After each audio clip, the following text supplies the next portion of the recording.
Hello, everybody, and thank you for joining me for another week of the Rec Poker Podcast, where we hit our audio cues flawlessly every time, and all we do is have fun talking about poker. I've got the best job in the world. If you don't know, my name's Jim Reed, Bluffsterini in the home game. You can find out about me and the rest of the members at the Wrecking Crew by going to rec.poker/crew. I'd like to thank Website AMP and Running Aces Hotel, Racetrack, and Casino for letting me hang out every week with this gang of recreational poker wizards. So, gang, why don't you share a little bit about yourself with the panel or with the rec? I'm Chris Jones. You can find me on 5x5 on PokerStars and Twitter. And I'm John Somsky, also known as Poker Geek MN everywhere. I'm Kim Kilroy. I'm Fergie56 on PokerStars and PetVet everywhere else. And we are looking at a post by Kim today, which she's sharing in the Rec Poker forums, and she also has shared it with a cool new program or app called Check Decide. And if you go to rec.poker/petvet, you can learn a little more about Check Decide and how you can use it to share hands like this with your friends. So it's just like every week, we are playing against each other in the nightly home game. Not that you can hear it because we are mastering our audio cues over here tonight. But another thing we do every week is we take a post from the Rec Poker forums and we talk about it here on the show. So we've got this post from PetVet about a tough hand in a 109 progressive knockout. Progressive knockouts are probably my favorite format. And I really like the kind of magnetic attraction that it has on the chips, this effect where the chips kind of find themselves sliding into the middle a little more often. That's definitely the Bluffsterini school of poker. So what was it about this spot, Kim, that made you write in to the show? I know you're doing a lot of work with pre-flop ranges and that sort of thing, but this had a different caliber to it. Why don't you take us through the hand? Well, I had a ticket to play in the Sunday Million, which I was all excited about, but I'm not as familiar with PKOs as you are. So I'm not sure how much they affect people's ranges, how much more looser people will call, how much more aggressive they get in hands, especially when they have you covered. So I always find it difficult to play out of position in a hand. And I end up usually taking the passive route, and I think that's probably not the right route a lot of the time. So this hand will show that on a lot of streets, perhaps I didn't make the right decision. So we start the hand, we are 48 big blinds deep. And we have just a basic bounty on our head. We don't have a big bounty. We have $25. We raise it from the low jack middle position to 2.2 big blinds with aces, spades, jack of hearts. I think that's uncontroversial. I think that's okay, raised from that range. Folds to the button, who has us covered. The button has about 70 big blinds. And again, we have 48. And the button calls. And the blinds both fold. And it doesn't really matter that much at this point in the tournament, but was the button the table chip leader? Do you Not recall? at all. No, Okay. No. So the flop comes. So we have the ace of spades, jack of hearts, and the flop comes 10 of clubs, jack of spades, queen of spades. So we have middle pair. We have a backdoor nut flush draw.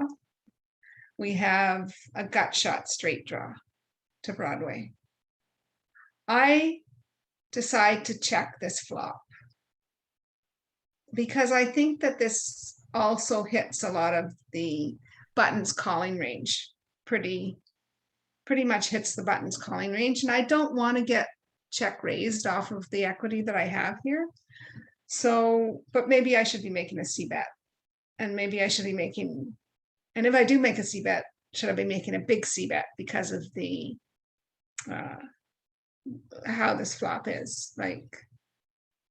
Yeah, I like general rules when it comes to this stuff. And in a general rule situation, there's a few kind of factors at play here. This is the kind of flop that really does smash that imposition calling range. This is the kind of dynamic flop that is going to mean that I C bet perhaps at a lower frequency, but at a higher sizing, and probably with most of the range that I do that with. And we're in exactly that spot as you described, Kim, where we've got second pair top kicker, gut shot, runner, nut straight draw, nut flush draw, where you really do have a lot of equity in the hand, but you don't actually have as much showdown value right now as you think. Your pair of jacks to the ace kicker is likely not going to be the best hand when you get through the river here. So it's an interesting spot.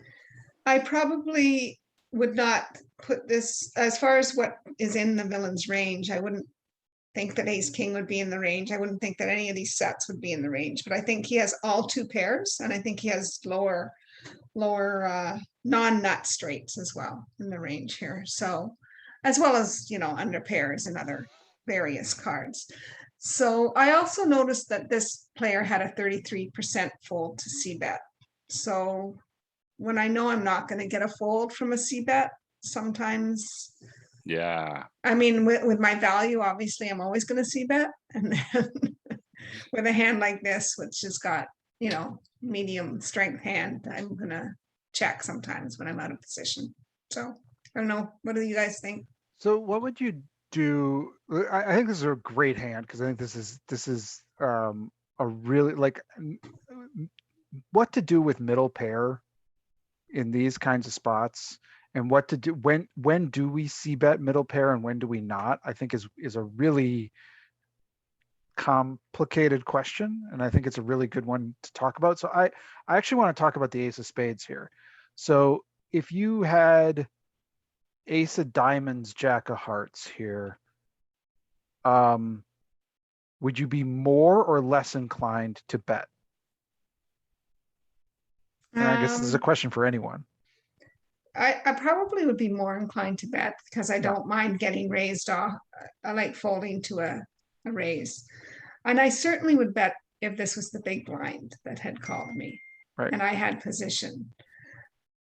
But it's yeah. So there. So yeah, there, and I think that was my answer. that's my answer too. And so I mean, I like this check, and it's because of the ace of spades. It's a hand that can withstand a lot of continuing pressure. It's also a hand that can make some really terrifying bluffs for our opponent if we need to. So I don't mind, especially out of position, keeping this. We've got a middle of strength hand with some really nice equity. That's my take on it. Is that Jim or John? What do you think? My inclination would still be to bet, mainly because I don't like, if we check, I think our position on the turn is going to be a lot harder. And I don't know that it's right, but we have such good drawing potential that using that drawing potential for fold equity right now is not a bad thing. Now, she did mention that the opponent's only folding 33% of the time, so maybe there's not much hope of getting that. But I have a feeling I would probably continuation bet on this board most of the time. Whether or not that's right, I'm less confident, but that would be the play that I would make. What do you think our best jacks are? Is it the ace jack? Is ace jack our best bet to c bet, or are there? I'd rather have the jack king here. Yeah. Almost. Mm-hmm. With an open-ended, right? Mm-hmm. Jack king, or maybe even jack 9, maybe. I don't know. I don't know. It's just worth thinking about what are the jacks that we're gonna. I mean, certainly, I suppose queen jack and jack 10 are. And are we willing to get it in? Like, so. Yep. That's the other. So, all right. Have we talked enough about the flop, or we don't? We're not at a consensus here, so it doesn't really matter. So yeah, take us through it, Kim. That sounds okay. So the turn comes there. I don't remember, there's like maybe 6.8 big blinds in the pot on the turn. And the turn comes the ace of clubs, giving us 2 pair. And it did go check on the flop. Is that accurate? So we did check and they checked behind. Yes. Yeah. Okay. Sorry. And I so didn't that actually write that in here, but yeah. but so and that does impact their range here when they choose not to float on this board. We should think about what that does to their range because they have a lot of very natural value hands and bluff candidates here. So that I think that puts them in the same kind of box we're in, where they've got like a 1 pair hand here, like a 10 or a jack, and they're in the same middle of their range that we're in. And this is a good check raising board for us too, right? So they don't want to fold any more than we do when they have some of those like 1 pair hands. So this checking behind on this board makes me feel like they are kind of capping themselves a little bit in this. Right. So the turn is, like I said, the turn is the ace of clubs. And so now we have 2 clubs and 2 spades on the board. And 2 pair for us. And 2 pair for us. So obviously if our opponent has a king, they have the straight already. Yep. So here's where I just, again, didn't know what to do. So I'm being out of position. So I just decided to check again with my 2 pair to not get blown off the 2 pair. And if I'm ahead, I'm probably way ahead. And if I'm behind, I'm already way behind. So yeah, I'd be loving to get to showdown right now. If you told me I could get this hand to showdown, I would want to do that. That's for sure. Right. Is your check with the intent of calling any reasonable bet? Yes. Yeah. Yeah, and you've got redraws to beat the straight too. That's one of the great things about 2 pair. You do have those boat options on the river. I see when I'm reading this, I didn't actually put the action in here. So I should actually go in and edit this and put the action in this post, because I just put it in today, right before. Nice. Yeah. So I do check with my 2 pair, and villain bets half pot, and I call. Chris, And maybe this is a check raise. I don't know. Yeah, Chris looked like you were lining up there. Yeah. Well, I kind of want to explore. I You're agree thinking with lead? a check on the flop, but I kind of want to explore a lead here. Now I hear what we're saying, because we have the redraw to the full house. We have top, 2 pair with the top pair. It's a pretty nice hand at this point. And we don't want to get blown off our equity if they have the king. But I think if they have a king, which is their best, I think it's the best hand. Well, right now we haven't seen the river, so it's the nuts. But it's like, I think we're gonna, if we check and then call, we're not gonna learn whether they have that king, and then we're just gonna have to make a really tough decision on the river. We're just delaying a tough decision. If we bet here, I think we're gonna hear from kings. Because there's 2 flushes on this board, I think a king can't possibly resist raising us. And then, but I think nothing else really can raise us here except the king. So we could bet kind of small and lead here and get a lot of information. If we get called here, we've got a great hand that is almost always ahead. I don't think our opponent has. Well, I suppose, and I don't think our opponent has spades, because I think we would have heard from spades. So maybe we get raised by clubs, we get bluffed off by clubs that don't have a king. I guess they had backdoor clubs, they check through, and then we bet, and then they raise us. But okay, good on you. I think a small lead here can give us a lot of information as we get to this river. I like that. I like that. And so are we leading and are we folding to a raise, a check raise? Yeah. Or if a very small one, are we calling a check raise if it's a small one? If it's like a min click back, I'm like, oh God, you've got it, don't you? But I'm gonna have to call you because I've got 2 pair in the redraw. But if it's a reasonable check raise to a big enough sizing, then I'm folding. And I think we are folding knowing that occasionally he's doing it with 2 clubs, and occasionally he's doing it with somehow like the ace 10 the worst two pair than we have, but those don't make up enough of a proportion of the range that raises to make that a consideration for us, right? Because Like we can, the thing is, we can have all the kings too. So they should Yes. be terrified of that if they don't have Yes. a king. Like even if they have ace 10, I don't think ace 10 should raise much here. Yeah, Right? good point. Good point. Good point. I like that. I like. And they can't have the wish- ace 10 of spades. Yeah. Yeah, yeah. I mean, I like that. I should have probably made some sort of a bet on the turn. And also a lot of the hands that we're worried about, value hands, they also would have taken a more aggressive action on the flop than checking behind. So I think, a lot of the spade draws would have bet, a lot of the two pairs would have bet, a lot of the pair plus draws with the kings. So I And do think it's a good target for that. right. So would he have bet a king on the flop when I checked to him? He would have had Right. me open in a straight draw or maybe two pair. Or Yep. maybe he already, has king 9 and already has the straight and Right. just doesn't want to, but I don't know. Yeah, I mean, We it would is have kind heard of that if they interesting to did. think about the kings that don't have king plus pair or king that's a straight are fairly.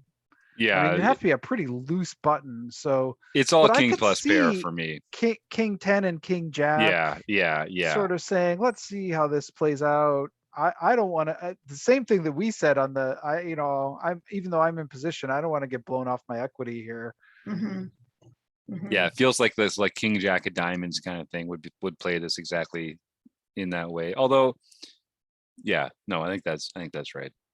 So I really like that bet fold notion, and I think bet fold turn is a line that we should consider more as recreational players, because listen, folks, recreational players get honest on the turn, and they are going to tell you if they have a power hand on the turn. And if they occasionally sneak some semi bluffs in there, guess what, buddy? Your one pair hand wasn't doing that great against that range anyway. That's actually not a balanced range. That's still a really super strong range. So you can exploitatively fold in that situation. The players that are going to be like raising with an actually balanced range with a bunch of garbage blockers in there, you don't have to worry about them enough to tailor your play to them. Yeah. Yeah, and as I'm thinking about this more from villain's perspective, let's say we have, I don't know, 6-7 of clubs or something, and we're Right. like saying like, I don't know what I'm doing here because my opponent's not folding a king, right? So like, and my opponent Kim can have all of the kings. There's no king she can't have right now. Like, I don't know if I'm even raising many of these clubs. Right. All right. Why don't we Okay, hear from our friend okay. Jonathan Little, and then come back Excellent. here and see what's up next. Have you ever wondered whether you should call a preflop raise or 3-bet instead? All the time. What do you do when you Jonathan. have a flush draw? Do you raise it or do you just call? Help us. What do you do with ace king when you miss the flop? Are you tired of guessing about what the right play is with your particular hand? I'm so tired. Well, my name is Jonathan Little, and I am a 2-time World Poker Tour champion and creator of PokerCoaching.com, where we offer over 1,000 interactive hand quizzes where you play a hand and then get real-time feedback from our world-class pros. That's a lot. Don't guess and don't stress. Don't Just do it. register for your free account at pokercoaching.com/recpoker right now.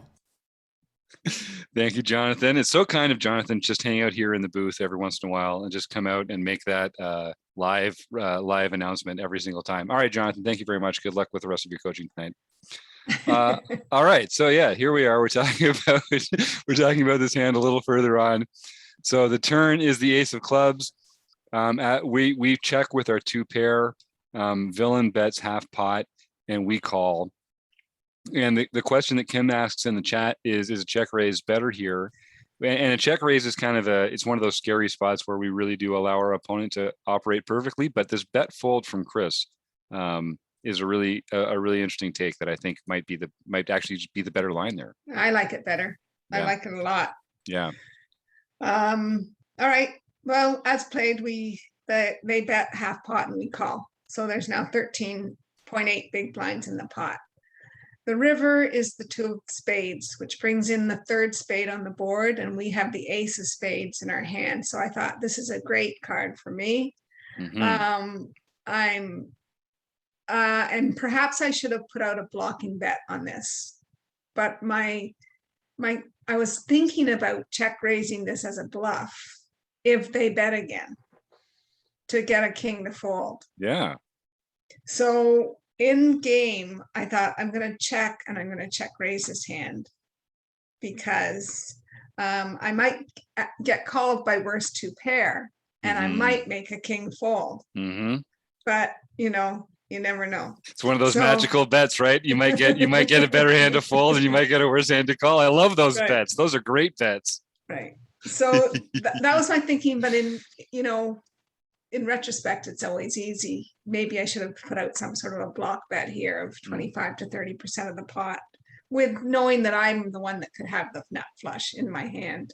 Yep. Although I didn't play it that way, really. Like I think that would have probably been a C bet for sure if I had two spades in my hand. That's true. Did you have any information about this player that would help you sort of decide if they were thinking about that at this point? Like, are they actively ranging you, or are they just looking down on the river and saying, "Oh, I don't have this flush. I should get out of here"? I'm not sure, to be honest. Yeah, it's hard. It's hard to get there too. Need a lot of hands. So I decided to check. I didn't block bet, and surprisingly to me, the villain shoves or puts us all in, over bets the pot. That's 43 big blinds into the pot, puts us all in. And I'm like, you took your check raise away from you. That has the nut flush. So first of all, what do we think is their range in that spot where they kind of over bet shove the juicy river? I tell you, I used most of my time bank here. And I haven't put in here what I did, but what I'll say when we look at their range is what I love this bet from villain, because I think as played, we as Kim can have the nut flush. Probably. Well, we can have flushes. I don't know if that ace comes, maybe, I don't know. Can we have the nut flush? Maybe, maybe not. But we can have flushes, but I don't think we can have straights. And I think the straights are far more relevant based on the betting patterns in this hand, because we had two spades to begin the flop. So there could be some slow played flushes that get here and beat us. But if we have a king, I think we probably could do this. But I like this even better if villain doesn't have a king, because it represents a king, and I think Kim really can't have a king. As this hand has been played, so that I think I'm actually putting them not on a king. I think they have something like, I don't know, maybe a queen. Oh, that's interesting. Could I have had ace 5 of spades here and played it this way? No pair, just an over a gut shot and the nut flush draw, and played it this way on such a scary board. I mean, I think I could have. Yep, you could have. Yep. Yeah. When it went check on the flop, for sure. Then I hit my pair. I hit my pair. You hit your pair, so you've got showdown value on the turn, so you just check call. Yeah. And then you hit your flush. Yeah. Yeah. But see, well, okay, so let me ask you this. Let's say you have ace 5 and you hit that 2 of spades, and I'm blocking. I'm betting. Yeah, you're betting, right? You're betting something, I think. I mean, you can do the whole check and hope your opponent goes crazy like this. But they're not going to have a lot of spades either in that case, when you can see the ace, the jack, and the queen. So you can hope they have a king and do exactly this. Right. This is I was so floored by this bet. I didn't know what to do. Good for you, villain. Good for you, Raiden 8877. Nicely played, sir or madam. How much of an overbet is it? Yeah, good question. There's 13.8 big blinds in the pot, and he's betting 43 big blinds. Yeah, so it's 3 plus X pot. Yeah. It's enough to put Kim all in and 1 big blind more. So it's a shove play. That's over 3 times the pot. It's a play that like he might, if you didn't have the ace of spades, you'd think this was a great play with the ace of spades. Right. I actually might call if I didn't have the Right. ace of spades. Yeah, right. Right. But the fact that you don't have the fact that you have the ace of spades means that this is really, again, you're like eliminating a lot of the hands that you'd like him to have here if you were trying to call. This just floored me, this bet. Because I had the ace of spades in my hand. Yeah. So I was like completely confused. I did end up time banking down and then folding, but I don't know if it was the right fold. And I think it is. I think honestly, I think you're folding the best hand here, but I think it's the right fold. Mm-hmm. Because and those things can be true at the same time, everybody. Right. Those things can be true at the same time. I mean, I think Villain has kings, definitely has some kings. I don't think they have a flush.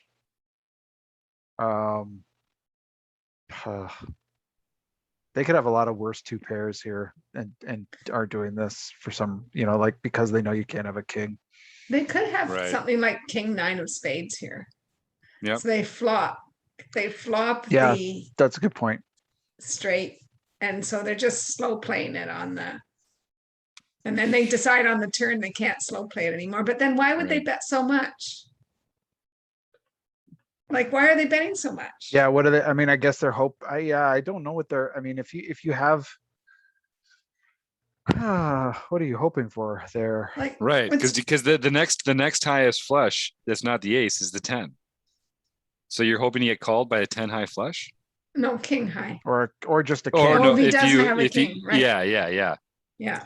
Because if he does have the king and you do have the ace high flush, I guess you don't have a lot of ace high flushes either at that point, but still. Yeah, now I'm even more confused. I know. This hand drove me. This is why I tagged it to look at it. Well, Rec Poker Nation, if you can get to the bottom of this, please let us know. Write in jim@rec.poker or PetVet@rec.poker. Right. And if you go to the forums and go to this hand history, there's a link to Check Decide, and you can go on there and play the hand yourself and see how it was played. So that is one of the cool things about Check Decide. So this is a program that Kim's been working with. And Kim also hosts a monthly hand history review group free for premium members here on the second Tuesday of every month. You can come and check that out. Fourth. Oh, I always screw it up, Kim. I'm sorry. It's on the fourth Tuesday of every month. And this Check Decide program lets you go and play someone else's hand from their perspective. You get to choose the actions that you would take. And then it tells you if your actions mapped onto what they actually did. And then you get to kind of play through the hand and compare how you played it to how your friend played it. So it's a great way to learn together, to kind of talk about some tricky spots that you might play differently. And you can learn all about that at rec.poker/PetVet. Yeah, you don't have to do that. You can just watch the hand if you want. Good point. Prefer not to do that, but that is a great option in there. Mm-hmm. Great feature. All right. So what did we learn today, folks? Poker's hard out of position. Yeah. I learn that every day. I learn that every day. Poker is hard out of position, especially with these kind of like, last week we were talking about a one pair hand out of position. At least this one had some redraw sort of dynamic qualities to it, but it's always hard out of position, folks. Play poker in position. There you go. You heard it here first. We're breaking news here, folks. Play poker in position. All right. Well, thanks, everyone. I want to thank PetVet and John and Chris. Of course, Website Amp and Running Aces Hotel, Racetrack, and Casino. And thanks, everyone, for listening. See you again soon.